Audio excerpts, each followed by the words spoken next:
It was the long-awaited annual Lumberjack Championship, a grand event that drew crowds from far and wide. This year's final was especially exciting. A contest between Ethan, a young, broad-shouldered lumberjack brimming with energy, and Walter, a seasoned woodsman whose hair had turned silver but whose eyes still carried the sharpness of experience. The rules were simple. Whoever could fell the most trees by the end of the day would be crowned champion. When the horn sounded, Ethan dashed into the forest with fiery determination.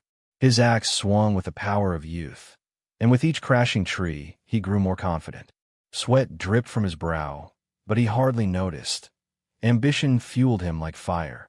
From the distance, he could hear the rhythmic chopping of Walter's axe. But every hour or so, the sound would stop. Ethan smirked to himself. The old man must be resting. That's where I'll beat him.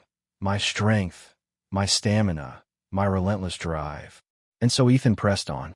He worked through the morning, through the afternoon, and even into the night, his muscles screaming but his pride urging him forward.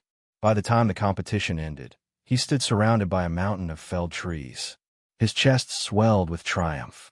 Surely, he thought, no one could match his effort. At the medal ceremony, Ethan stood tall, already imagining the golden trophy in his hands. Walter stood beside him, calm and almost refreshed, as if he hadn't spent the entire day laboring in the woods. Ethan looked at him with a mixture of pity and superiority. But when the results were announced, Ethan's heart sank. Walter had cut down far more trees. The crowd erupted in cheers for the older lumberjack, while Ethan's pride crumbled. Turning to Walter, he demanded, his voice heavy with disbelief. How is this possible? I heard you stop every hour while I worked without rest. I'm stronger. I'm faster.